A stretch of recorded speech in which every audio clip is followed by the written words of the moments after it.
In feudal Japan, failure was not a private experience. It was public, permanent, and unforgiving.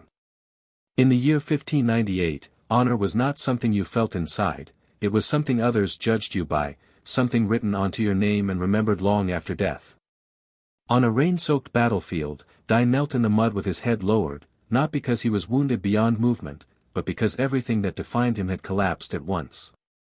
His katana lay broken beside him, the steel split like a promise that could not be kept. His armor was torn open, scarred by strikes that told the story of a battle already lost. Behind him lay the body of his lord, Lord Takahashi, motionless in the mud, eyes staring into a sky that offered no answers. In that single moment, Dai understood the weight of total defeat. He had not merely lost a fight. He had failed his duty, his lineage, and the very identity he had been raised to embody. The samurai code was clear and merciless. A warrior who failed his lord did not deserve to continue living under that name. Honor could not be repaired through time or explanation. It could only be restored through death. Seppuku was not viewed as despair, but as responsibility, a final act that erased shame through blood. Dai knew this. He had been taught this since childhood.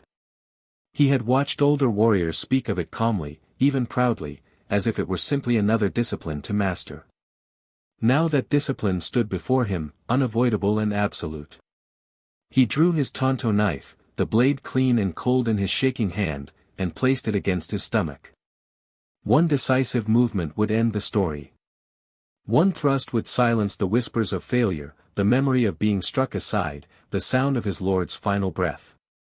Yet his hand trembled, not from fear of pain or death, but from something deeper and far more dangerous, doubt. As the rain mixed with blood and mud beneath his knees, a memory surfaced uninvited, cutting through the noise of the battlefield. It was his father's voice, calm and steady, spoken years earlier without drama or warning. "Any fool can die for honor," his father had said. "The true warrior lives for it." At the time, Dai had not fully understood those words. Death had always been framed as noble, final, clean. Living after disgrace was never discussed. Now, kneeling over the ruins of his life, those words struck him with terrifying clarity. Death would end the pain instantly, but it would also end the possibility of becoming anything more than a failure frozen in time. Dai realized then that the samurai way had been misunderstood by many, including himself. It was not a promise of perfection. It was not a guarantee of victory. It was a path defined by response, not outcome. He had fallen completely, publicly, and without excuse. That truth could not be erased. But another truth emerged beside it, quieter yet stronger: falling was not the same as remaining fallen. As long as he lived, the story was unfinished.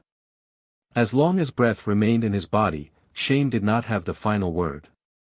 That night, soaked in rain, blood, and humiliation, Dai made a choice that would define everything that followed. He did not die. He did not run either. He rose unsteadily to his feet, not as a victorious warrior, but as something far rarer and more dangerous, a man who had nothing left to lose except the right to rise again. In rejecting death, he accepted a harder fate than any blade could offer. He chose to live with failure, to carry it forward, to face it again and again until it no longer owned him. Without knowing it yet, Dai had stepped onto a forbidden path, one that did not promise glory, only endurance. And in that moment, the true technique was born, the decision to rise when giving up would have been easier. At dawn, the battlefield no longer looked heroic. With the fighting over, the rain gone, and the banners fallen, what remained was silence and decay. Dai moved through the wreckage alone, each step heavier than the last. Crows circled overhead, already claiming what the war had abandoned. The bodies of fallen warriors lay twisted in unnatural stillness, their armor dulled by mud and blood. These men had lived by the same code as Dai, sworn the same oaths, trained under the same discipline. Now they were names that would be remembered with honor, while he would be remembered, if at all, as the one who survived failure. Survival, he understood, could be its own sentence. News traveled fast in feudal Japan, and disgrace traveled faster. By the time Dai reached the outskirts of the nearest village, whispers had already arrived before him. Doors closed as he passed. Eyes followed him from behind wooden shutters. He was not attacked, nor was he welcomed. He had entered a space far worse than exile, indifference mixed with contempt. To the villagers, he was a reminder of loss, of a battle that had ended badly, of a lord who would never return. No one needed to accuse him aloud. The silence did that work for them. Dai soon learned that the world had rules for fallen warriors. A samurai without a lord was a ronin, but a samurai who had failed his lord occupied an even darker category. He could not claim protection, employment, or respect. Training halls refused him entry. Inns turned him away. Even beggars avoided his gaze, as if disgrace itself were contagious. Hunger became a familiar companion, as constant as the weight of his swords, which now felt less like weapons and more like accusations hanging at his side. For the first time in his life, Dai questioned the meaning of strength. He had believed strength lived in muscle memory, in precision strikes, in the speed of the draw. He had trained endlessly to sharpen these things, believing they would protect him from defeat. Now, stripped of status and purpose, he saw how fragile that definition had been. Strength that vanished with reputation was not strength at all. It was performance, admired only as long as it succeeded. Each night, Dai slept outdoors, beneath trees or abandoned structures, listening to the sounds of a world that no longer acknowledged him. In those long hours of darkness, the temptation to end everything returned again and again. The knife was always there. The solution was simple and final. But each time the thought surfaced, another question followed it, sharper than any blade: if death was the answer, why did it feel like surrender rather than honor? The code had taught him how to die, but it had never taught him how to live when dying would be easier. Slowly, painfully, a realization took shape. The discipline of the samurai had focused almost entirely on combat and loyalty, but beneath it all lay something rarely spoken of: resilience. Not the resilience of surviving wounds, but the resilience of enduring meaninglessness, rejection, and isolation. Dai began to understand that this unseen discipline was the foundation of all others. Without it, skill meant nothing. Loyalty collapsed at the first failure. Honor shattered the moment it was tested.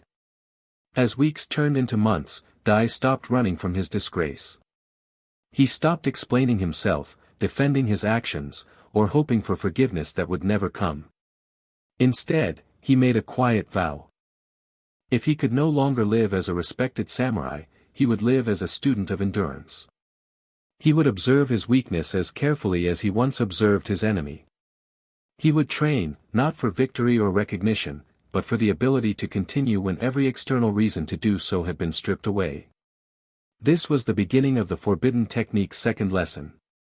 Never giving up was not loud or dramatic. It did not announce itself through heroic speeches or final stands. It revealed itself in hunger endured without complaint, in rejection absorbed without bitterness, in days survived without hope. Dai was no longer fighting opponents with swords. He was fighting the far more merciless enemy of internal collapse. And for the first time, he began to sense that this battle, though invisible, would determine the man he would ultimately become. 3 months before the battle that shattered everything, Dai's life had followed a clear and predictable path. He was 24 years old, disciplined, respected, and certain of who he was. His days were defined by structure, morning drills, sword forms practiced until his hands ached, strategic study beneath lantern light, and evening patrols carried out with calm confidence. Lord Takahashi trusted him, fellow warriors relied on him, and elders nodded approvingly when he passed. Dai wore his identity comfortably, almost unconsciously, believing that effort and intention were enough to guarantee the future he had been promised. Above all else, Dai lived in the shadow of his father. Dai the Iron was more than a name, it was a legend spoken with reverence. 40 battles fought, never abandoning his post, dying while shielding his lord from certain death. From childhood, Dai had been reminded of this legacy, sometimes with pride, sometimes with pressure. He was told stories of his father's discipline, his calm under fire, his unwavering resolve.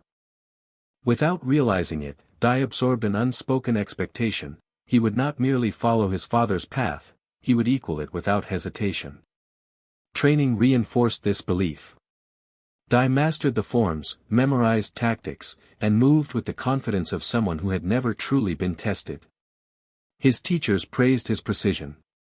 His peers admired his focus. Even his mistakes were small, correctable, never threatening. Victory and training became familiar, almost routine. Over time, Dai began to confuse preparation with proof. He believed that because he had studied struggle, he understood it. Because he had imagined death, he could face it. What Dai did not understand was that real battle strips away imagination entirely. Training is controlled, bounded, and forgiving. Real combat is chaotic, merciless, and indifferent to intention. In training, mistakes teach lessons. In battle, mistakes end lives. Dai had never experienced that difference. He had never felt the moment when time fractures, when fear overrides planning, when the body hesitates despite the mind's command. His confidence was real, but it was untested, and untested confidence is brittle. The ambush in the mountain pass revealed this truth instantly. Surrounded by enemies, outnumbered, cut off from escape, Dai felt something unfamiliar tighten inside his chest. His training held at first. His movements were sharp, his strikes effective. But as the chaos deepened, something slipped. His awareness narrowed. His positioning faltered. When his lord's horse fell and the enemy closed in, Dai rushed forward driven by loyalty and desperation rather than clarity. In that moment, the gap between who he believed he was and who he actually was became painfully visible. Pain changed everything. The strike to his shoulder disrupted his rhythm, the blood in his grip loosened his hold, and the sound of steel breaking shattered more than his sword. When his katana snapped, Dai felt the fracture echo inside him. The skill he trusted failed. The role he believed he had mastered dissolved. The warrior he imagined himself to be disappeared, replaced by a man reacting instead of acting. This was the true beginning of Dai's transformation, though he could not see it yet. His failure was not the result of cowardice or lack of effort. It was the collapse of an identity built on untested assumptions. The battlefield did not punish him for being weak, it exposed him for being incomplete. And in that exposure lay the seed of something far more powerful than confidence: awareness.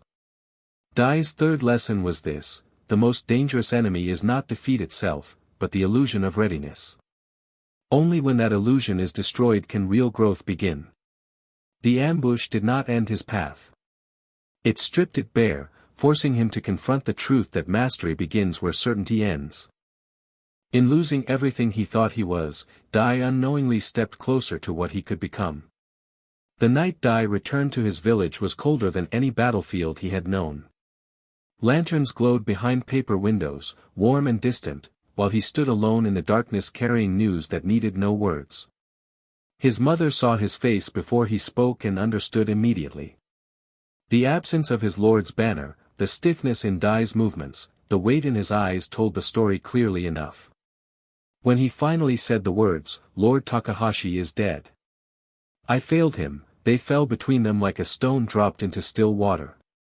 Silence followed, long and heavy. His mother did not cry, nor did she raise her voice in accusation. She had lived long enough in the samurai world to understand that grief rarely announces itself loudly. When she finally spoke, her question was calm and devastating in its simplicity: "What will you do now?" Dai answered without hesitation: "The honorable thing." He meant seppuku. He meant the ending he had been taught to accept since childhood. Her expression hardened, not with anger, but with disappointment. She asked him if that was truly what his father would have wanted. Dai responded automatically, repeating the words he had heard all his life: "His father died with honor." She corrected him sharply. "Your father died fighting," she said. "He did not run from failure by calling death honor." To her, ritual suicide was not courage in this moment, it was escape. It was the fastest way to avoid the harder path of living with what had happened. Dai protested that he had failed, that there was no path forward that did not lead through shame. His mother answered with a truth that felt cruel in its clarity: failing once does not define a warrior, but refusing to rise does. She told him that strength was not proven by a perfect record, but by persistence after collapse. Rise, she said. Then rise again. That is what warriors do. Her words struck him, but they did not settle. Shame was louder than wisdom. That night, Dai prepared for death with the precision he had once applied to training. He bathed, dressed in white, wrote a death poem acknowledging his failure, and cleaned his blade until it reflected the lantern light. Kneeling in the garden, he placed the tanto against his stomach and tried to summon the calm he had practiced in meditation. But calm did not come. Instead, he felt the weight of unfinished breath, of a future that still existed whether he wanted it or not. His hands would not obey. Again and again, he pressed the blade closer, and again, something inside him resisted. It was not fear of pain or fear of death. It was the sense that ending his life here would freeze him forever in the moment of failure. It would confirm that the enemy's judgment had been correct. Useless. That word echoed in his mind, and for the first time, Dai rejected it. Not by proving it wrong, but by refusing to let it be the final verdict. When he stood and walked away from the garden, Dai felt neither relief nor confidence. He felt empty, stripped of certainty and direction. But beneath that emptiness lay a quiet defiance. He no longer had a lord, a reputation, or a clear place in the world. What he had was life, and with it the possibility of change. The choice to live did not erase his failure. It forced him to face it fully. This was the fourth lesson of the forbidden technique. Never giving up does not feel heroic in the moment it is chosen. It feels uncertain, lonely, and deeply uncomfortable. Choosing to live after disgrace demands more courage than choosing to die for it. Dai did not yet know how to rise. He only knew that he would not stay down. And in that fragile decision, made without applause or certainty, the foundation of his unbreakable spirit was laid. Dai left the village before dawn, carrying nothing but a travel pack and the weight of his unresolved failure. He did not announce his departure, nor did he ask for permission. There was no ceremony, no vow spoken aloud. His decision to live had not come with clarity or confidence, only with the quiet understanding that staying would suffocate him. Every familiar path reminded him of who he had been, and who he believed he should have died as. To move forward, he had to disappear first. The road stripped him down further. Days of walking through mountain passes and abandoned roads gave his thoughts too much space. At first, his mind replayed the ambush endlessly, searching for a different move, a faster reaction, a moment where everything could have changed. Then the memories dulled, replaced by exhaustion and hunger. Without structure, without orders, Dai realized how much of his discipline had depended on external authority. Alone, discipline became a choice instead of an expectation. He began training again not out of pride, but necessity. Each morning, he practiced with a wooden staff cut from the forest, repeating basic movements he had long considered beneath him. The simplicity humbled him. Without the validation of instructors or rivals, progress felt invisible. There was no one to praise improvement or correct mistakes. Dai had to learn to observe himself honestly, without excuses and without self-loathing. This kind of training was slower, quieter, and far more demanding than anything he had known. At night, he slept under trees or in abandoned shrines, listening to the wind and animals move in the darkness. Fear returned in unfamiliar forms. Not the sudden terror of battle, but the slow, creeping uncertainty of purposelessness. Who was he without a lord? Without a name that carried respect? Without the structure that had once defined him? These questions followed him more closely than hunger or fatigue. One evening, Dai encountered an old monk near a river crossing. The man watched him practice in silence for a long time before speaking. He did not comment on Dai's technique. Instead, he asked why Dai trained when no one was watching. Dai answered honestly, because stopping felt like admitting he was already finished. The monk nodded, as if that answer was enough. They spoke through the night. The monk explained that most people quit not when they are defeated, but when they lose an identity that made effort meaningful. Dai listened, recognizing himself in every word. The monk spoke of a forbidden discipline, not a secret strike or hidden form, but a mental stance. A way of standing inside failure without being consumed by it. You do not need motivation, the monk said. You need endurance for meaninglessness. Before dawn, the monk left without farewell, leaving Dai with a single instruction: train as if progress is invisible, because most of it is. That lesson changed everything. Dai understood that the strongest resolve is built when effort feels unrewarded. When no praise arrives. When nothing seems to improve. Continuing anyway is the true technique. This became the fifth lesson. Never giving up is not stubbornness or blind persistence. It is the willingness to act without assurance. To train without applause. To walk forward without knowing where the path leads. Dai's journey was no longer about redemption in the eyes of others. It became about rebuilding himself in silence. And in that silence, his strength began to grow roots deep enough that failure could no longer uproot it. Weeks turned into months, and Dai's body changed before his mind did. The sharp edges of his old technique softened, replaced by movements that were less precise but more adaptable. He trained in rain, mud, and uneven ground, forcing his balance to respond instead of relying on memorized forms. Without realizing it, he was unlearning perfection and learning resilience. Each day he showed up tired, uncertain, and alone, yet each day he trained anyway. What surprised Dai most was how little inspiration mattered. Some mornings he felt driven, other days hollow and unmotivated. The work did not change. He learned that discipline was not a feeling but a decision repeated regardless of internal weather. This realization freed him. He no longer waited to feel ready. He began moving first, trusting that clarity would follow action rather than precede it. During this period, Dai deliberately placed himself in situations where he would fail. He sparred with travelers stronger than him, practiced unfamiliar weapons, and studied strategies beyond his former school. Each loss stung, but none crushed him. Failure no longer felt like proof of inadequacy. It became information. Useful, neutral, and temporary.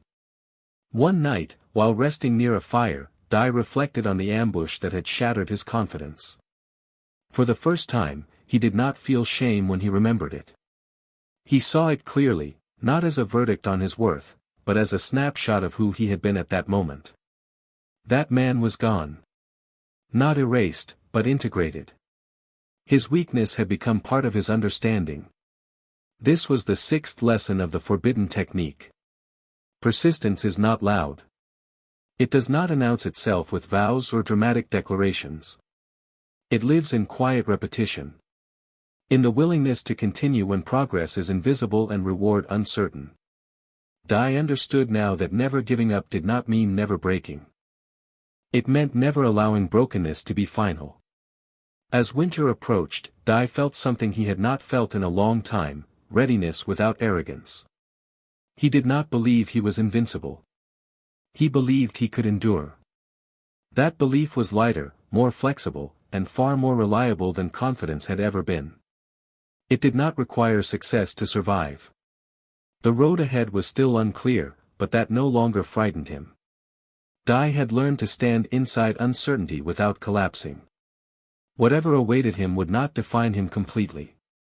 He would adapt, learn, and continue. And that quiet certainty marked the moment he truly began to master the art of never giving up. The true test of Dai's transformation came not on a battlefield, but in a village that had nothing to offer him. The settlement lay half-burned, its people weary, its fields scarred by neglect. Bandits had passed through months earlier, leaving behind fear that never fully faded. Dai arrived quietly, not as a warrior seeking recognition, but as a traveler looking for work. He stayed because no one asked him to leave, and because something in the village's exhaustion mirrored his own. He helped where he could. Repairing fences, carrying water, standing watch at night when others were too afraid to sleep. He did not announce his skill or his past. When trouble came, he responded without ceremony. His movements were efficient, economical, and calm. Gone was the urge to prove himself. What remained was a readiness to act. When the bandits returned, drawn by rumors that the village was undefended, Dai faced them without illusion. He knew he might lose. He knew he might die. But he also knew that fear no longer controlled his decisions. He positioned himself carefully, using terrain instead of force, patience instead of aggression. The fight was brief and brutal, and when it ended, the bandits retreated, wounded and confused. Afterward, there was no celebration. The villagers thanked him quietly, unsure how to respond to a man who asked for nothing. Dai accepted their gratitude without attachment. He stayed a few more days, then prepared to leave. For the first time since the ambush, he felt no urge to run. He was not escaping his past. He was simply continuing forward. That night, an elder asked him why he had not given up after losing everything. Dai thought carefully before answering. Because stopping would have made the loss permanent, he said. Continuing gave it a place. The elder nodded, understanding more than the words alone could convey. This was the seventh lesson of the forbidden technique. Endurance is not just about surviving hardship. It is about allowing hardship to pass through you without becoming your identity. Dai had learned to act without needing victory to validate him. He had learned to serve without needing acknowledgement. As he walked away from the village at dawn, Dai realized that never giving up had changed him in a subtle but irreversible way. He no longer needed to know where the path ended. He trusted the act of walking itself. And that trust, built step by step through failure, solitude, and quiet persistence, was stronger than any sword he had ever carried. By the time spring arrived, Dai understood that endurance alone was not enough. Survival had rebuilt his foundation, but it had not yet given him direction. He could continue walking from village to village, offering protection and disappearing at dawn, but something inside him resisted that future. He had learned how not to quit. Now he needed to understand what to commit to. He found his answer in an unexpected place, a ruined dojo on the edge of a forgotten town. The building had collapsed in parts, its roof caved in, its training yard overtaken by weeds. Yet something about it felt familiar, like a question left unanswered. Dai began repairing it, not with a plan, but with patience. Each beam he lifted, each stone he reset, felt like an extension of his training. Progress was slow, often invisible, but it was tangible in a way his wandering had not been. People began to notice. First children, curious and cautious, then adults watching from a distance. Dai did not advertise himself as a teacher. He simply trained in the open yard each morning, repeating basics with the same seriousness he once reserved for battle. When children asked questions, he answered. When they mimicked his movements, he corrected them gently. Teaching revealed a weakness he had not expected. Dai could perform, but explaining exposed gaps in his understanding. Techniques he had memorized now required clarity of purpose. Why this movement? Why this timing? He was forced to confront habits built on imitation rather than comprehension. The process was uncomfortable, humbling, and deeply instructive. Over time, the dojo filled with quiet life. Not ambition, not competition, but consistency. Dai taught the children one rule above all others: show up. Skill would come later. Confidence would come later. What mattered was returning after a bad day, a missed strike, a moment of embarrassment. He did not promise strength. He promised resilience. One evening, as the students left, Dai reflected on how far he had come. He realized that the forbidden technique was no longer something he practiced consciously. It had become part of how he lived. He did not push himself through hatred or fear. He continued because stopping no longer made sense. This was the 8th lesson. Never giving up is not endless struggle. It is alignment. When effort and meaning point in the same direction, persistence becomes natural. Dai had stopped running from failure and stopped chasing redemption. He was building something that could outlast him. As summer approached, the dojo stood stronger, and so did Dai. He was no longer defined by the ambush, the loss, or the shame. Those things existed, but they no longer controlled his motion. He had transformed endurance into purpose, and in doing so, had discovered a quiet form of mastery that did not demand recognition, only continuity. News has a way of traveling, even when it is not invited. Stories of a quiet dojo and a teacher who never boasted began to spread beyond the town. Not tales of unbeatable skill, but of a man who never turned students away, who corrected mistakes without ridicule, and who demanded consistency above talent. Eventually, these stories reached people Dai had not expected to hear from again. One afternoon, a messenger arrived bearing the seal of a minor lord.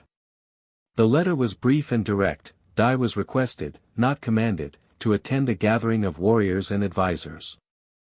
There was unrest on the borders, and the lord sought those who understood endurance more than glory. Dai read the letter slowly, feeling no surge of pride or fear. He folded it carefully and set it aside. That evening, he walked the training yard alone. The choice before him was familiar, but he felt different standing inside it. Once, he would have rushed toward the opportunity to restore his name. Now, he considered what leaving would mean for the dojo, for the students who had learned to show up because he did.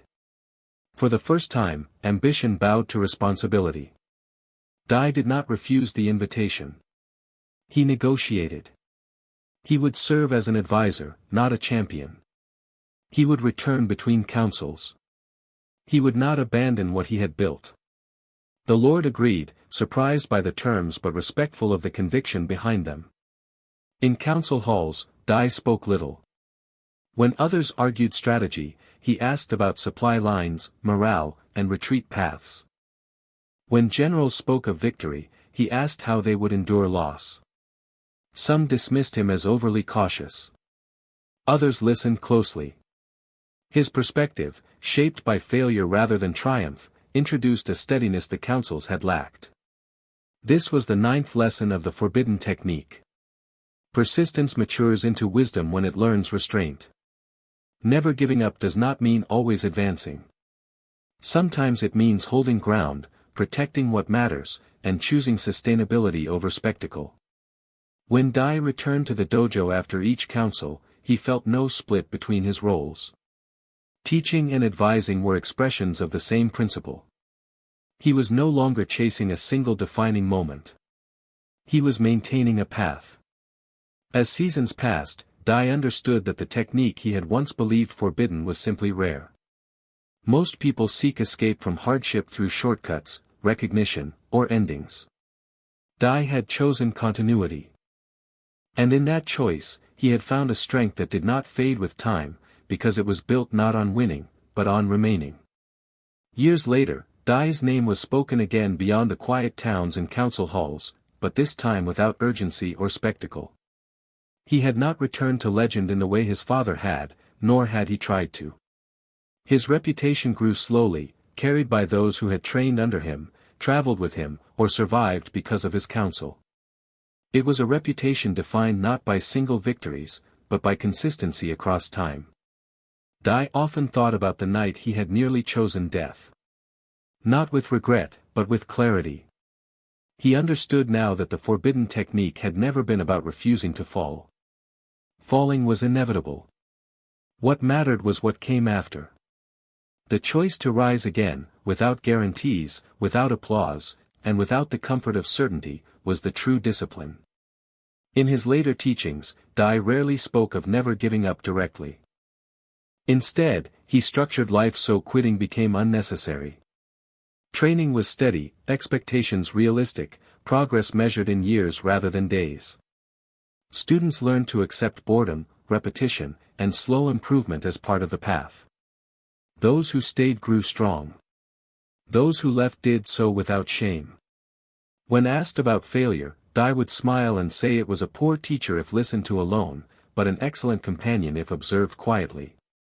Failure, he taught, does not instruct through pain, but through pattern. Notice what breaks. Notice what endures. Build around what lasts. This was the final lesson. Never giving up is not resistance against life. It is cooperation with it. A refusal to freeze at any single moment, whether triumph or disaster.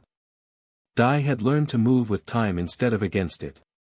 As his hair grayed and his movements slowed, nothing essential was lost. The technique remained intact because it did not rely on youth, strength, or circumstance. It relied on continuation. On returning to the path, again and again, in whatever form was possible. And so Dai's legacy did not end with a dramatic death or a final battle.